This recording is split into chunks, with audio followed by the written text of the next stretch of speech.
Thank you all for coming.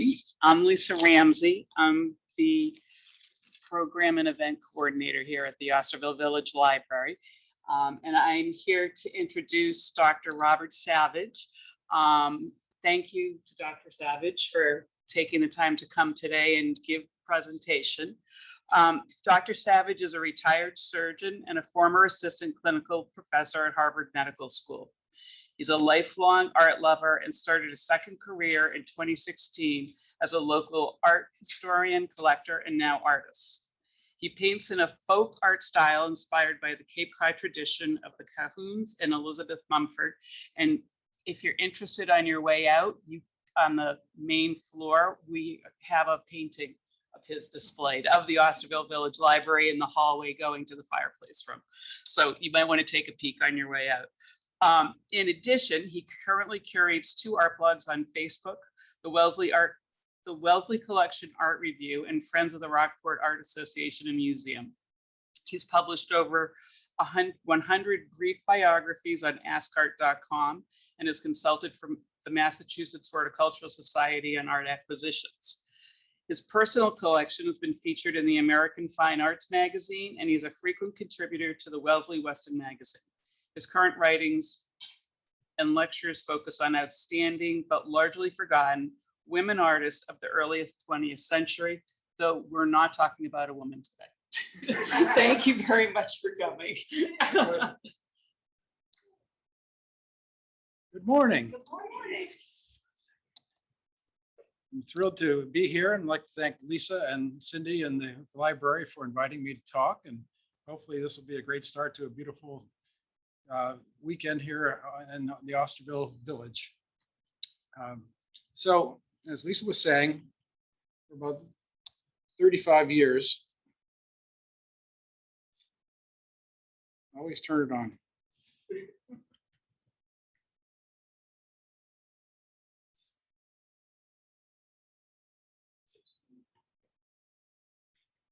We tested it.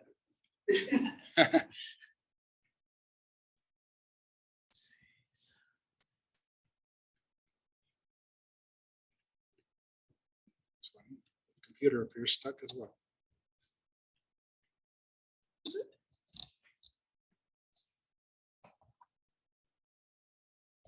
Of course it is.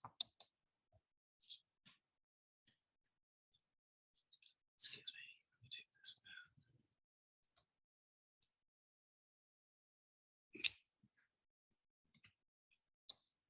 now. Well, as Lisa was saying, for about 35 years, I made a living with a needle and a thread and a knife, and I've exchanged that for a pen and a brush over the last 5 years. And in the last 5 years, I've been writing and talking about mainly amazing women artists from the late 19th century and the early 20th century. But as I was researching these women, Isaac Sprague IV came across my eyes. I was hunting in various historical societies and so forth. Good to go. Ooh.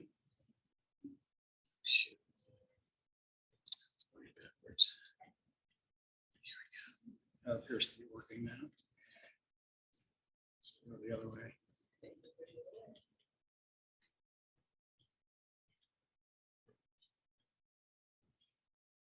That's good. I have no idea what happened. So after I was introduced to Mr. Sprague, he was such a compelling character, and he's such a wonderful story of Americana, not only on the East Coast, but in his interaction with the great John James Audubon, where the 2 of them ultimately took a trip out to the Great West, which was a interesting Lewis and Clark type journey, and one of the great stories of Western America. So Isaac Sprague IV grew up in the town of Hingham. Relatively humble beginnings, although he had a lovely family, skilled family, and basically with very little education, probably did not even complete 8th grade. And no, he was basically a self-taught artist. He became what was uniformly considered the greatest botanical artist of the 19th century in America, and probably the 2nd best bird painter behind Audubon himself.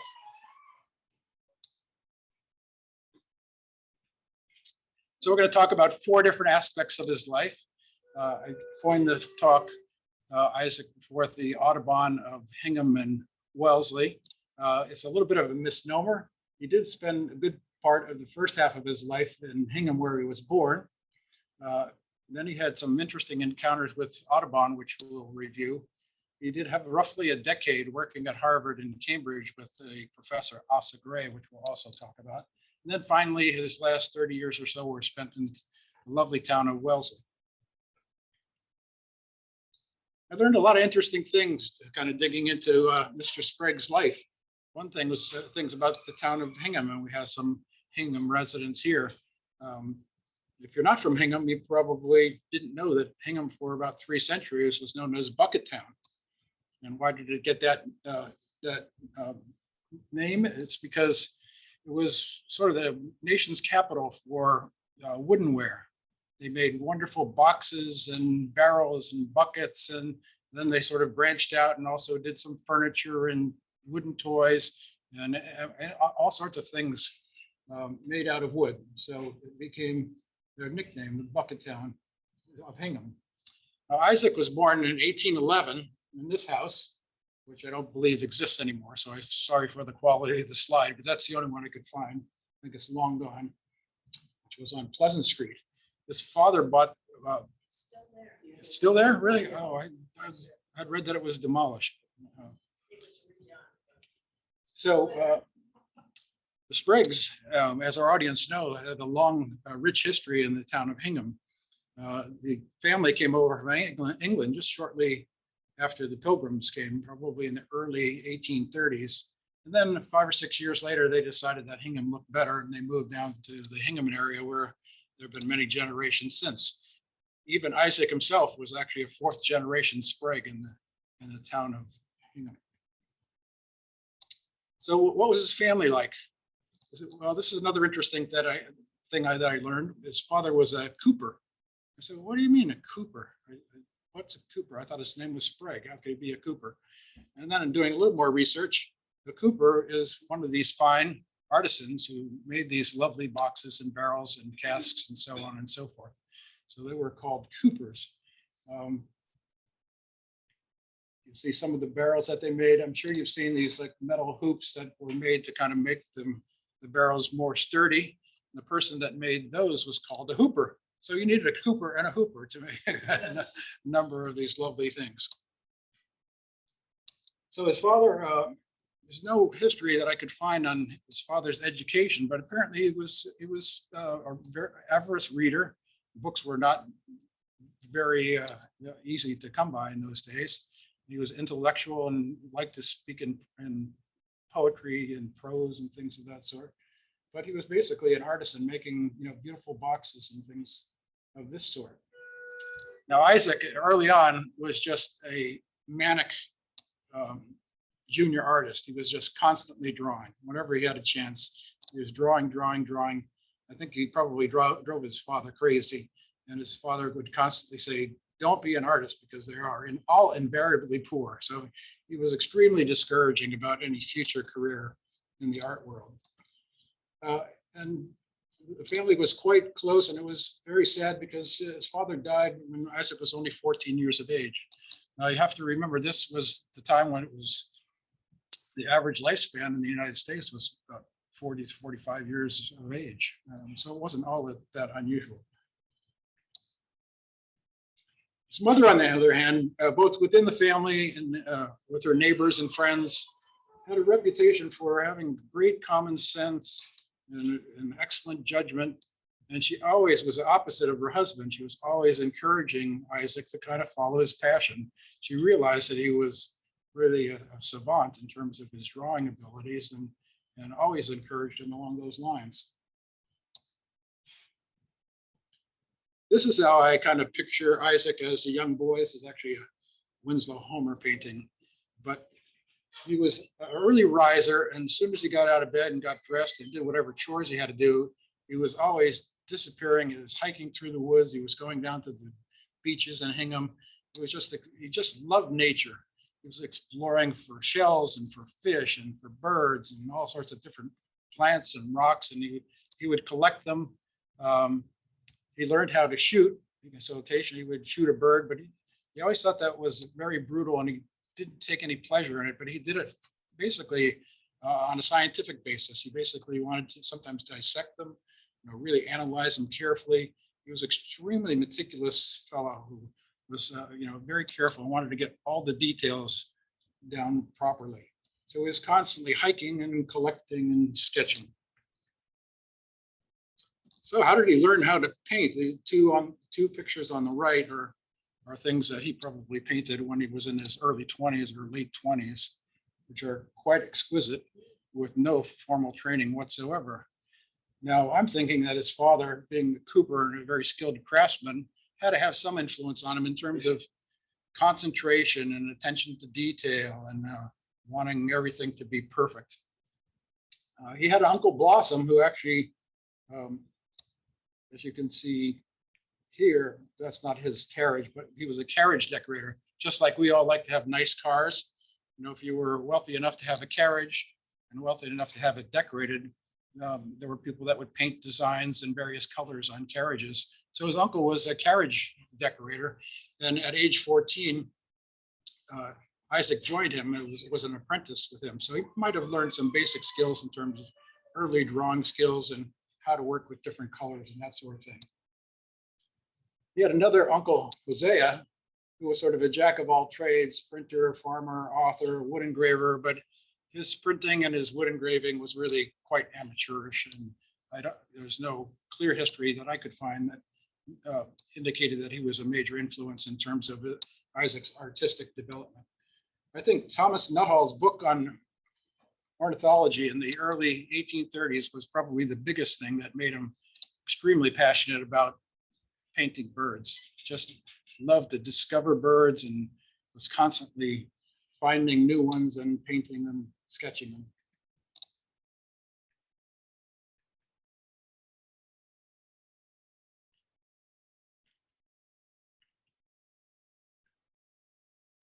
In 1840, Isaac's life was about to change in big time. John James Audubon came to Hingham. And it's a fascinating story. Audubon, of course, the library has this lovely copy of one of his folios, was already rich and famous. He had done his beautiful bird folios. And basically, he was traveling around basically trying to sell more folios. So he was in the Boston area and he had some friends who lived in Hingham. There were a couple of teachers at what is today Derby Academy, a Mr. Foreman and a Mr. Smith.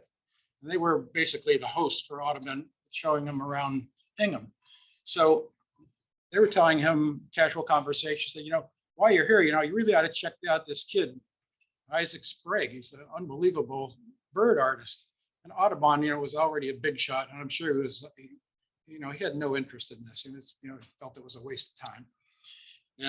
But the two budding professors, and insisted, said, "You got to see this. It's really amazing." And she said, "Oh, okay. So they sent one of their students to Isaac's house to try to get a couple of his paintings. Isaac, of course, wasn't there. Isaac was being Isaac. He was down on the beach chasing down plovers and trying to sketch them. So he wasn't at home. But his sister was at home, and she acquiesced and gave 2 or 3 paintings to the student who brought him back to Audubon. And the rest is going to be history. So it was a little bit kind of odd to me, kind of aggressive since Sprague was not home. Audubon looked at these paintings, and then he took out a pencil and he wrote some critiques about the 2 drawings that he was seeing. I can't imagine anybody actually sort of writing on somebody else's artwork and thinking nothing of it. But on the bottom, you see one he described as absolutely first rate altogether. The second one, he says, it's not finished yet, but really still quite beautiful. And then shortly after this experience and encounter with Sprague's art, he wrote a letter to his friend who said, "I saw some really remarkable drawings, far better than the immortal Alexander Wilson."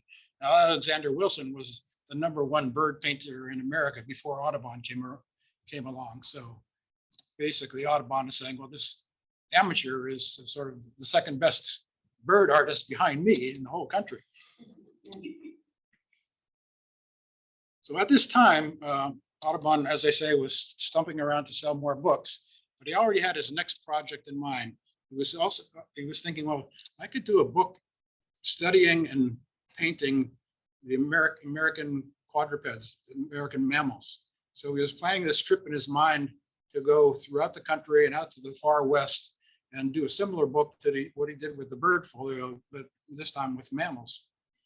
And after being introduced to Isaac's work, he thought, well, this fellow may be useful in this adventure.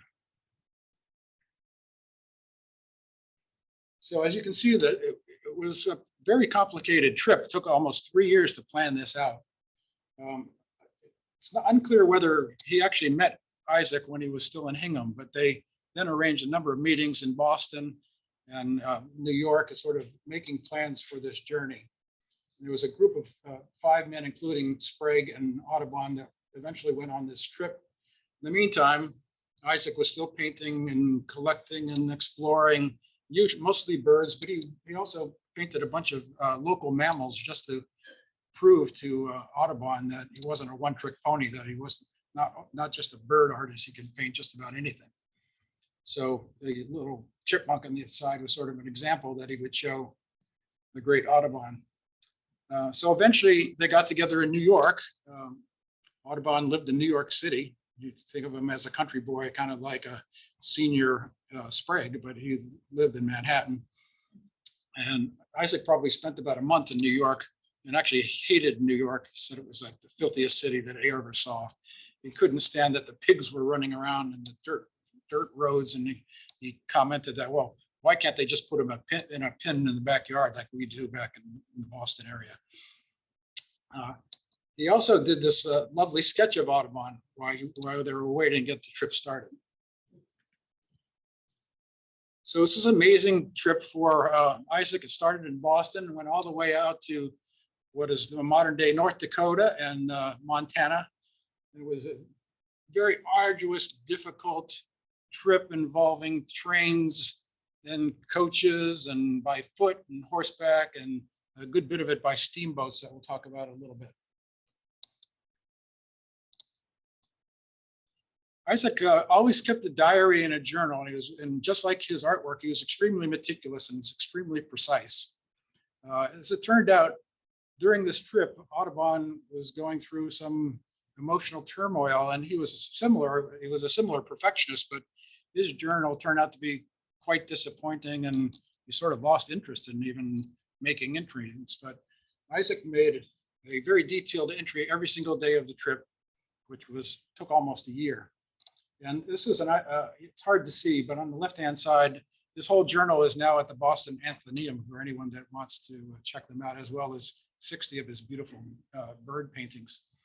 But on the left, basically, all the places where they were stopping along the way, he had somehow measured the exact distance from the Gulf of Mexico to where they were on Tuesday, Wednesday, and Thursday. And moreover, was able to somehow determine how far above sea level they were. So this is an idea sort of how precise and meticulous that he was. And this metal case, which I believe is still in the Hingham Library, is where he would keep his journals and some of his specimens and things of that sort for protection. So on their way, they just continued, collecting and dissecting and sketching all the way along. So the trip started in New York, went by train, I think, to Philadelphia and then Baltimore. They had some snags where they hit a cow once, so that sort of screwed things up for a few days. And they eventually ended up picking up a stagecoach, which Mr. Sprague said was the hardest ride he ever had, because apparently it was sort of a late, really difficult winter, and the West Virginia mountains were just ice and snow covered. In addition to a rickety stagecoach like this, it was just an awful trip. After that, they basically got on a series of steamboats. This was sort of the 1830s through 1860s were sort of the golden age of steamboats. And the steamboats and the trade along the Missouri and the Mississippi River was quite vibrant and at its height. So they started on a steamer actually in Louisville, which the quote is actually Audubon's. He said the boat that they picked up in Louisville was the filthiest of the most filthy rat traps that he'd ever been in, and he'd have been in a lot of them. But these steamboats, although they sort of revolutionized, industrial America, were extremely dangerous. They had wood-fired furnaces, and they tended to explode. There were all sorts of other perils on the river. And one of the quotes describing them, how they were built, they were cheap to build, and they were clearly built cheaply because they were mainly, trying to maximize the commerce. So they went through a series of cities and landed in St. Louis. Now, St. Louis was the end of the line for railroads. So everything from St. Louis on out west in this time in the 1840s was horses and mainly steamships up the Missouri River. Now, on the bottom, you'll see the Missouri River was felt to be much more dangerous than actually the mighty Mississippi. The average boat built cheaply lasted only 2 or 3 years. You'd say these huge steamboats, they must have lasted at least a decade. And that was only half of the lifespan of the average boat that was on the Mississippi. And one of the other interesting quote was that if the river and the boat doesn't get you between the floating trees and the rocks and the boiler explosions and the ice, the other passengers might. So this was like the Wild West. This was just like a cast of characters out of a movie in terms of frontier characters. It was full of trappers and gamblers and thieves and Native Americans from different tribes and drunks and army men. And so it was a dangerous trip. Now, this group happened to be quite lucky because, first of all, Audubon kind of knew what he was doing, and was planning very carefully. And he was rich, and sometimes you got to be on the top floor instead of the bottom floor with the storage. And he was lucky to find Captain LaBarge. Captain LaBarge was a legendary riverboat man who worked the river for 50 years and didn't have a single crash or a single lost boat. So he was clearly a skilled guy when the other people were losing one every 2 or 3 years.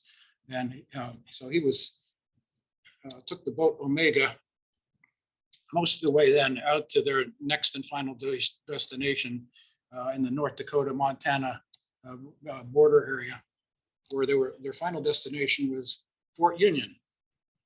So Fort Union sounds like probably in the Wild West, probably a military installation, right? And there's a beautiful painting that a European artist did of Fort Union around that time. And you can see in the background, the river and the fort. And then there's quite a number of Native Americans, and sort of the fort is surrounded by teepees and so on and so forth. But Audubon had planned this trip very carefully. He actually had a letter of introduction from the president. He was actually a close personal friend and neighbor to John Jacob Astor, who was the first American multimillionaire. If he was living today, he would be a Warren Buffett or the Bill Gates of America. He was the first multimillionaire who made most of his fortune through the fur trade in the West, but also sadly through an illicit opium trade with China. But he was also a patron of Audubon and paid for a lot of his trips and supported him in a number of ways in terms of Audubon's artistic adventures. So there were at least 7 different Native American tribes in and around the fort, and they developed sort of a peaceful coexistence, but it was not all peaches and cream. When they were on one of these boats, one of the people got shot from the riverside by a Native American shooting at the boats and injured his leg. They witnessed other things like small groups of Native Americans coming back after a warpath type skirmish, riding back to the fort area with scalps and that sort of thing. So, but within the fort, there was a peaceful coexistence because, again, it was all about commerce. Both the Native Americans and the fur traders especially had a symbiotic relationship in terms of building their nests. Nevertheless, both Sprague and Audubon were outraged at the conditions that the Native Americans lived in, and they were riddled with all sorts of diseases that you might expect from those days, like smallpox and so on and so forth. One of the interesting characters there was Natawista Culbertson, who was this beautiful young Indian maiden. It's a portrait that Sprague did while he was out at the fort of her. She was probably about 18 years of age and in full Blackfoot regalia in this watercolor, which is now in the can be found in the Hingham Library. Now, there's a number of interesting side stories with her. She acted as an interpreter and basically a diplomat for various English-speaking tradesmen. She married Mr. Culbertson, who was basically the head fur trader at the Union. And apparently, she was a princess. She was the daughter of the Blackfoot chief, and basically, it was not uncommon for arranged type marriages to be made also to kind of solidify the commerce in terms of carving out territories both for the fur trading industry. So I'm not sure she had a happy marriage. Her husband made a fortune in the fur trade. They moved for about 10 years to Peoria, Illinois. Then they moved back and he started trading again. And she said, well, I'm going to go visit some friends and relatives up in Canada, and she never came back. So where the buffaloes roam. So every day, Audubon and Sprague and the other men would go out looking for mammals for the big book publication, constantly looking for new mammals that they had never seen before and drawing them and sketching them, looking for buffaloes and antelopes and prairie dogs and coyotes and a whole host of things. One day, Isaac had an encounter similar to the picture on the left. It was two buffalo, each of weighed about 2,000 pounds each, started to charge him. And he usually carried for protection his shotgun. And he must have been a crack shot in addition to a great artist, because he killed both of the buffaloes with a single shot each. And then, of course, his heart must have been going at 100 beats per minute. And once that came back to normal, his other instincts kicked in. He said, well, I got to quickly sketch this before I leave. And that's what you see on the left-hand side. So Sprague's feathers get ruffled. So for the most part, Audubon and Sprague seemed to get along quite well, although Audubon was the boss and Sprague was an employee. So one day, in their usual way, he's out hiking and searching for something new to paint or draw. And he came back, he was all excited, and he encountered Audubon, and he said, I think I've discovered a new bird that's never been described before. And Audubon said,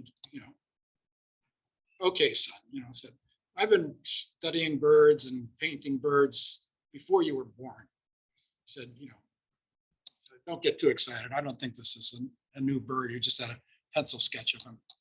So this kind of ticked Sprague off and sort of shows part of his personality. He was basically like a shy, quiet guy, but he had a deep confidence. He had, he knew when he was right, and he wouldn't back off even when he was surrounded by sort of large, important people. So the next day he went back out. He found the bird again. And he shot him, basically to show him to Audubon again.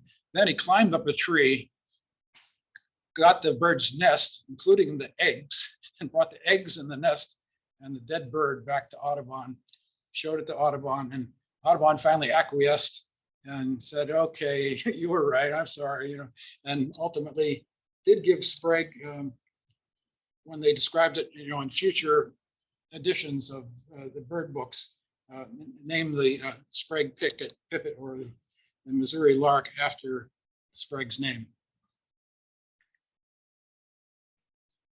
So for the most part, Isaac, really enjoyed the trip because it was exciting. It was an adventure. Here's a kid, not quite sure what he was doing at that point in his life in terms of employment, going out to the great American West. And it was a good experience being associated with Audubon, although even Audubon didn't really teach him. He looked at Audubon's books and I think picked up some pointers just from studying his books, but Audubon himself was not really a teacher. He did stress things like, it's important to be precise and so forth, and you want everything to be perfect, right down to counting the right number of scales on the legs of the bird. But basically, really didn't teach Isaac how to paint because he was already, quite accomplished already. As I said, they were appalled at the condition of the Native Americans there, And it seems like both of them had periods where it really went into sort of emotional funks. You know, they really got sad, they got homesick. Isaac at one point got into a row with Audubon and you know, threatened to go back home early. So it was kind of a bumpy road because in the middle of the nowhere, you know, they had no internet, they had no video games, and so on and so forth. So it was not all fun and games. And Audubon seemed to be really depressed and sort of stopped writing in his journal and sort of, he was constantly hunting for new specimens, and he sort of that dropped off, and he wished that he had continued out further and west, but I think basically the trip had run its course. What is viviparous? I'm sorry? What is viviparous mean? Quadrupeds. The viviparous quadruped of North America. Do you know what that word means? I don't know what that word means. So look it up. And I'm not sure that this is a modern edition or repro. It went by another name when it was first published. So they're coming back home now. They were out for 9 months or so. They got back home, and the return of Audubon to New York was sort of good news and bad news. He had enough data and sketches and so forth to accomplish, you know, putting together a 3-volume book on American mammals. And he started creating it between 1945 and 48. However, his health started to falter. He was drinking way too much. He became an alcoholic. He was losing his eyesight, which of course for an artist is another travesty. And eventually died with progressive dementia in 1851. So the project was not totally complete at that point in time. And his son, John, took up the project to finish off the book on the mammals. And he added some of his own drawings and paintings and so forth, but he was not quite the artist of either his father or Sprague. So was not quite to the level of excellence of Audubon's bird folio. But nevertheless, it was still a very important book in the 19th century. It turned out to be a 3-volume leather-bound book, and it was the first largest significant color plate book of the 19th century, and the very first that described American mammals. So then Isaac returned to Hingham in the greater Boston area. And his return was also kind of good news and bad news. You would think after spending a year with Audubon and planning things for 3 years with Audubon and being associated with the great man, that his career would be solidified as a great artist and would be in high demand. But not so much. When he got back, the first job that he had when he returned was as a clerk in a Nantasket hotel. Now, Nantasket was a lovely sort of summer resort, kind of like Osterville in a way at that time. And these hotels were being built to have the rich local people, a lot of whom were Harvard professors, come and stay for a while in the summer. Furthermore, the work that he did in Missouri was never credited by Audubon. He was an employee, so things that were published never had Sprague's name on it, even though most experts feel that at least a few of his paintings are in future folios that were ostensibly credited to Audubon. However, being at the hotel, working at the hotel was not all bad, because there were a lot of relatively well-heeled people that came in for the summer, including a lot of Harvard professors. And one of them was C.C. Felton, who shortly thereafter became the president of Harvard College. And Sprague did have a reputation locally about being this great artist, even though he was just a hotel clerk. And he was talking with Felton, and Felton said, well, there is this fellow, Asa Gray, who's one of our new professors at Harvard. He's looking for somebody to illustrate for his lectures and for his various textbooks. And so Felton introduced Sprague to Asa Gray, who later on, after much work between the two of them together, became known as the father of American botany. So there was a wonderful second serendipity on his return home. Now, Mr. Gray was quite the man himself. He was his first job was as I believe the very first professor at the brand new University of Michigan. And then Harvard recruited him, and he was one of the early professors. And natural history and botany, and became the most important American botanist in the 19th century. I'm quite convinced that without Sprague's help, he would never got that far, because there really were no good illustrators or artists working with the botanists at that time. All of these so-called internationally great and well-known people who were all European, many of them in France and Great Britain, as you might expect. So Gray had a post at Harvard for over 30 years. He was a close personal friend and frequently corresponding with Charles Darwin, even though they didn't always see eye to eye in terms of things like evolution and so on and so forth. There was a great mutual respect between the two of them.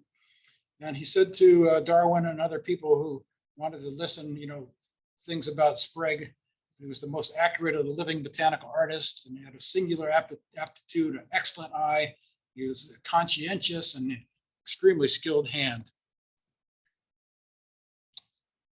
So we're going to move out of the Hingham days, and around this time in 1844, Gray hired Sprague to be his illustrator for both his lectures and his textbooks.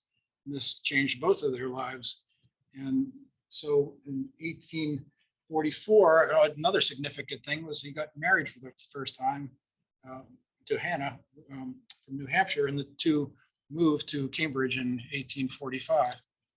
So not only did he work with Gray on the textbooks, he would also enhance his lectures.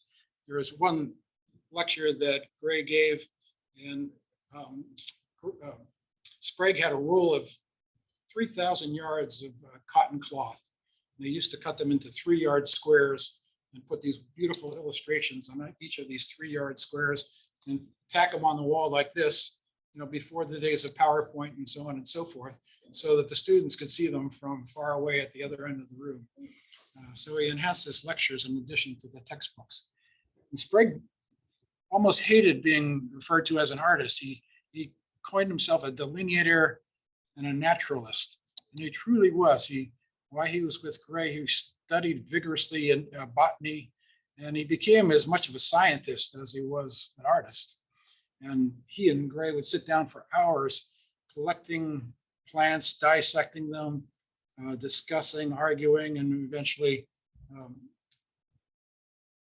Sprague, making beautiful drawings for the textbooks. So most of the things that they did together were sort of similar to the lower 3 slides, very kind of academic textbook type things, but you can appreciate the detail. I mean, here's the main plant, right? Not only the flowers, but how deep the roots go, and even the kind of microscopic diagrams of what it looks like under the microscope. So the two of them together produced over 40 books. And even after about a decade, when Sprague left Cambridge, they continued various collaborations. Once in a while, Gray, if Sprague wasn't that busy, he would loan Sprague out to other professors. While he was in Cambridge, Sprague got to know a lot of different professors and people who were interested in natural history like he was. And he was recruited by a number of other great writers and scientists to illustrate their books. And one of them was John Torrey, who was actually Professor Gray's own professor and mentor. And he was so happy with Isaac's work that he named a plant after him.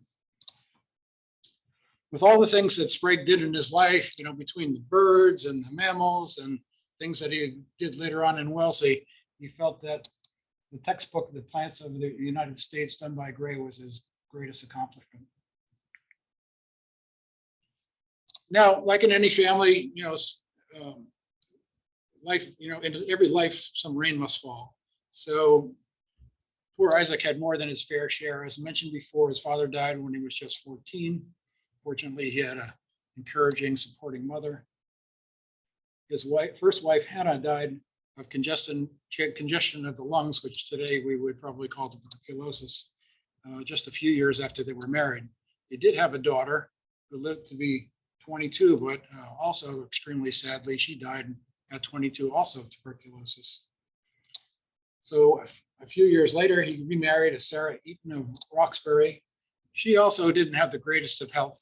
So at some point, they decided to move out of Cambridge and move to the town of Wellesley. Now, the town of Wellesley at the time wasn't even a town. It was called Grantville, and it was part of Western Needham.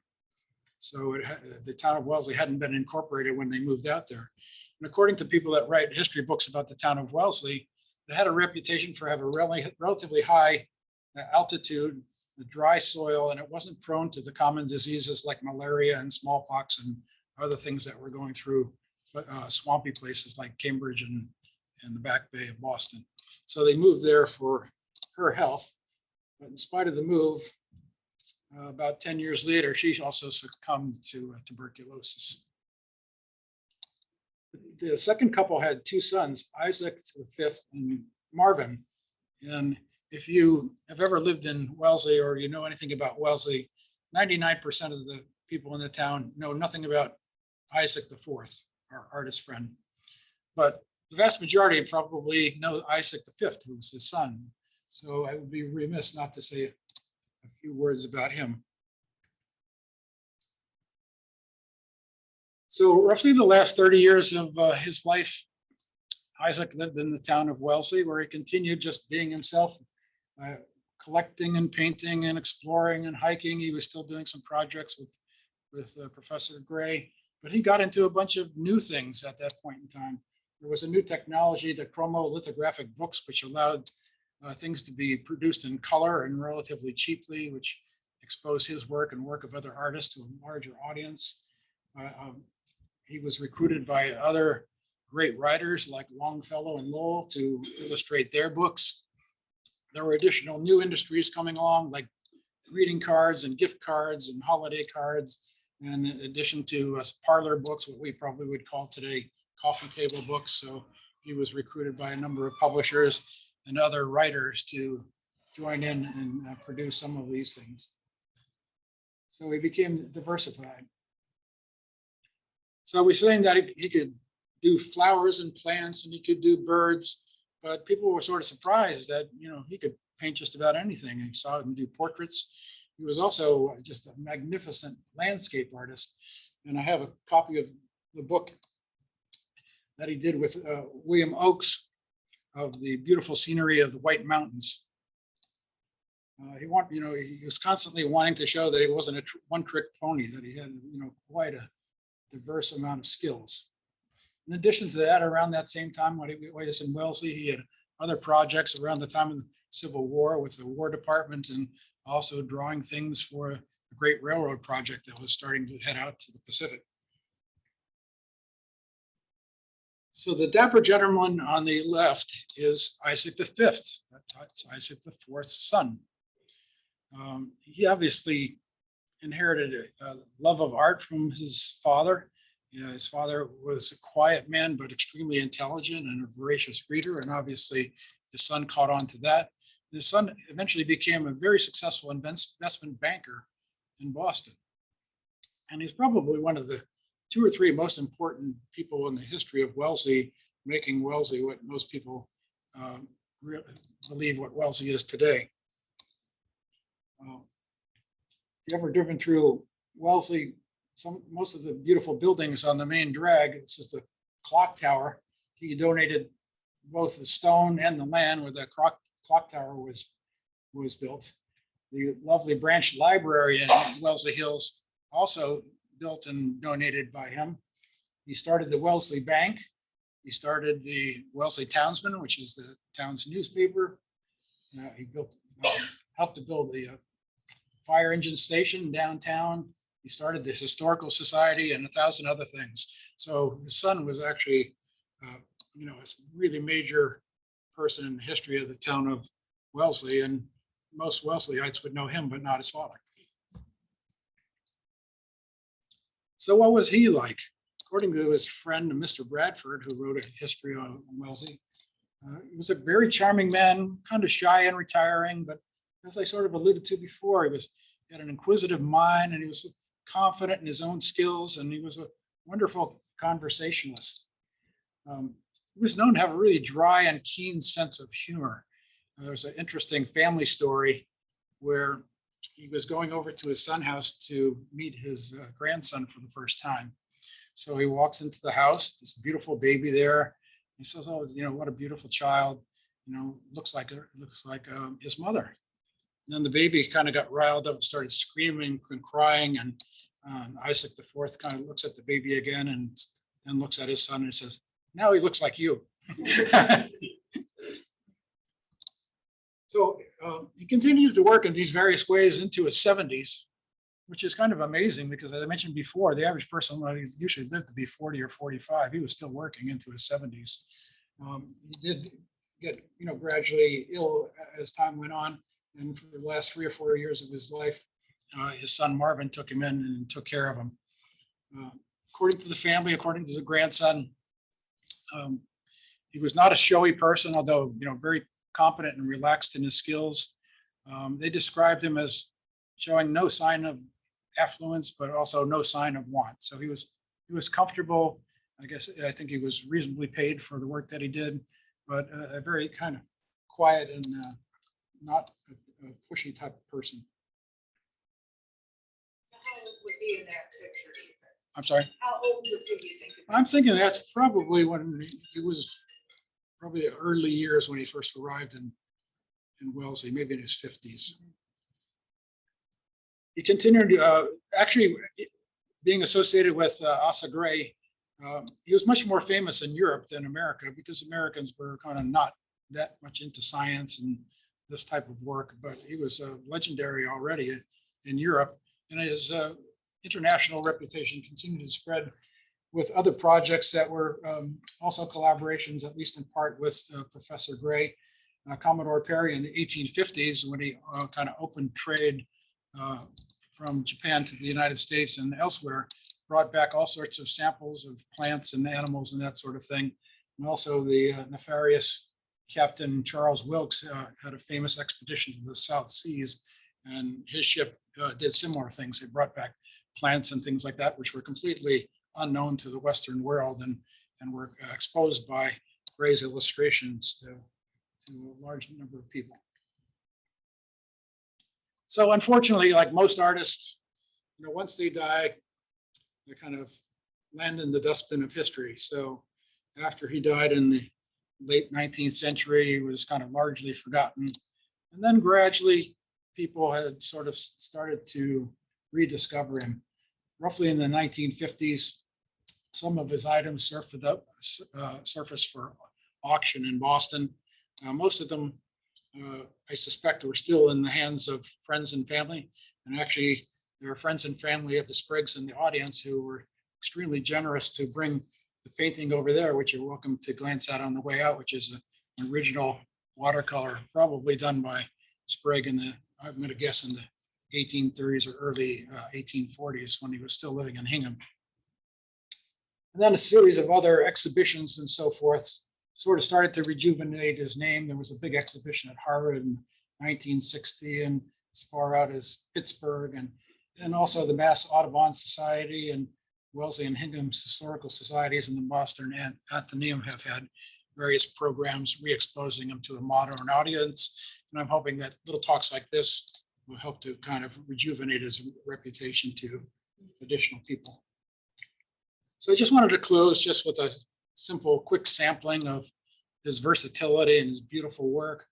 One of the things that he did probably learn from Audubon is his early birds were kind of just, really precise, beautiful birds, but with no background, sometimes without even a limb or a twig. He was kind of interested in the detail of the bird itself. But after being exposed to Audubon, he kind of learned, well, you put some landscaping kind of around or beyond the birds, kind of makes it a little bit more interesting, a little more decorative. And certain artists have kind of argued this, that some people like the ones that were more Spartan, like his earlier work, and others like the ones where he became a little bit more Audubon-like, with a little foliage in the background. This would be the type of thing that he would do while he was just hiking around Hingham or Wellesley or Cambridge. He'd pick up samples of everything from butterflies to birds to rocks, shells, fruits and vegetables. I'm sure he would take things like this back home after he was hiking around and just kind of for his own fun and his own edification, he'd paint these.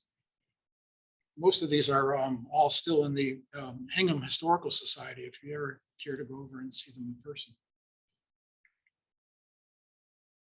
And of course, later on in his Wellesley years he did a number of beautiful books of this, the flora and fauna, and especially around New England.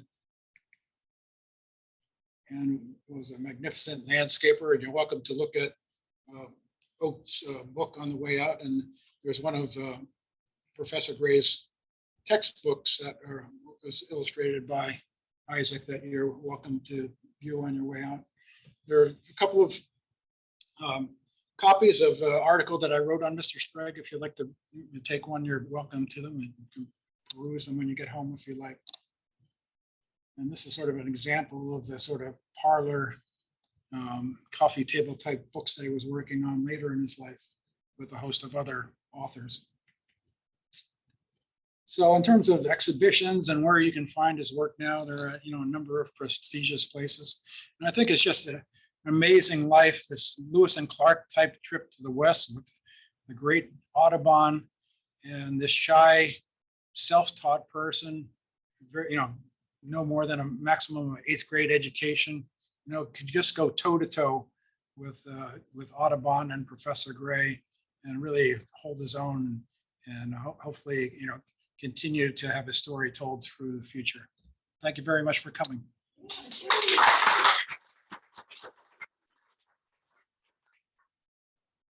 Thank you very much. We have to go see the dog show, or is it time for questions? You have a few minutes before the dog parade begins. So when you're done here, I would encourage you to take a look at all of this. The painting in the back is beautiful, and actually, so that was an earlier one, right? Because there's not much background to it. I was looking at it while you were talking about, is that how you were able to place when? You're right. Yes. Yeah, and so most of those were in the 1830s, so he would have been in his 20s. Yeah. He was 29 when he met Audubon, so he was doing things like this, practically out of his teenage years. Thank you very much for bringing that, and thank you so much for your time. We really appreciate it. My pleasure. Okay, thank you, everyone. Hold on, let me stop this.